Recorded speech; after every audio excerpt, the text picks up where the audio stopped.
40 రోజుల శ్రమకాల ధ్యానములు గోకవరం పరిశుద్ధ యెహోను లూథరన్ దేవాలయంలో క్రైస్తవులు 40 రోజుల శ్రమల కాల ధ్యానములు ఎంతో నిష్ఠగా చేస్తూ ప్రతిరోజు సాయంత్రం సమయంలో చర్చిలలో యేసు ప్రభువును ఆరాధిస్తారు. సంఘ కాపరి వారా జాషువా యేసు ప్రభువును గురించి వివరించారు. యేసు ప్రభు పాపుల కోసం తన మరణాన్ని కూడా ఆనందంగా అంగీకరించారని, మనం చేసిన పాపాల కోసం తాను సిలువ మోసారని ఎన్నో మర్మాలతో ఉపమానాలతో కూడిన విషయాలను చక్కగా వివరించారు.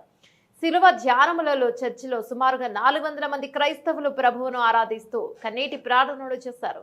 ఈ కార్యక్రమంలో రెవరెండ్ వారా Joshua, delegate Manru Prem Kumar, treasurer Meppelli Jayaraju, PCCL CC సభ్యులు దొస్పాటి నాగరాజు, నాగరపు నాగరాజు, సిహెచ్ చిరంజీవిరావు, కోడి గోపి, బూసి అర్జునుడు, ఏకుల విజయ్ కుమార్, జక్కుల రాణి, ఉనుకురి అసిరమ్మ, పెరవలి రామయ్యమ్మ తదితరులు పాల్గొన్నారు.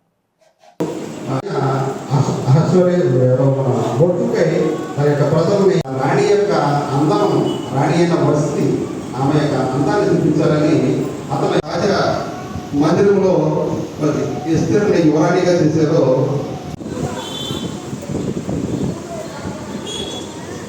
వారికి వందనాలు తెలియజేస్తున్నాను.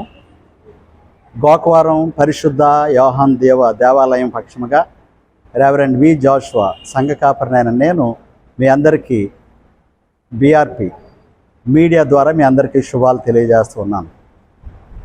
కాలాలు ఏ విధంగా ఉంటాయో క్రైస్తవుకు కూడా ఒక క్యాలెండర్ ఉంది. దీన్ని లెంట్ కాలం అని అంటూ ఉంటాం.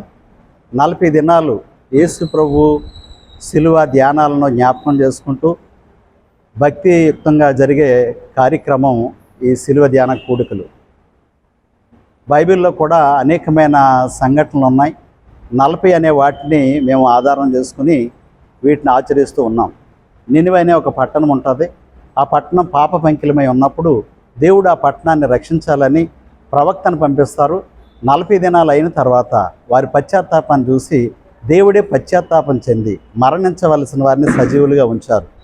ఆ విధానంలో మేము కూడా ఈ 40 దినాలు మా యొక్క పాపాలను జ్ఞాపకం చేసుకుంటూ ఆయన ఎందుకొరకు సిలువలో మరణించారనే విషయాల్ని జ్ఞాపకం చేసుకుంటూ మా పాపాలని విడిచిపెడుతూ దేవుని సమీపంగా ఉండే కాలమే ఈ 40 దినాల శ్రమకాల ధ్యానం. గుడ్ ఫ్రైడే గురించి మనం ఆలోచన చేస్తే, గుడ్ ఫ్రైడే అనేది యేసుక్రీస్తు ప్రభువారు మరి ప్రజలందరి కొరకు చనిపోయిన ఒక దినం. అనగా ఒక మతం కొరకు, ఒక కులం కొరకు, ఒక దేశం కొరకు కాదు, కానీ ప్రపంచంలో ఉన్న ప్రతి ఒక్కరి కొరకు యేసుక్రీస్తు ప్రభువారు తన విలువైన రక్తాన్ని చిందించారు. దానికి ముందుగా యేసుక్రీస్తు ప్రభువారు ఈ లోకాన్ని రారాజుగా యెరూషలేము ప్రపంచానికి నడిబడునున్న ఆ దేశానికి యేసుక్రీస్తు ప్రభువారు శాంతిరాజుగా గాడిదనెక్కి వచ్చి ఆయన మరి రాజుగా ప్రకటించుకున్న విధానం బైబిల్ గ్రంథం నుండి మనం గ్రహించగలం.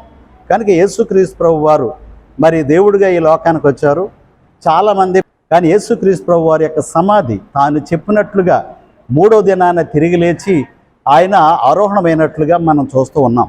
ఆయన సమాధిని కూడా చూడడానికి వెళ్ళినప్పుడు ఆయన ఖాళీ సమాధి ఖాళీగా కనిపించింది. కనుక ఈ సమయంలో అలాంటి మృత్యుంజయుడైన యేసుక్రీస్తు మేము ఆరాధించడానికి చాలా సంతోషిస్తూ ఉన్నాం.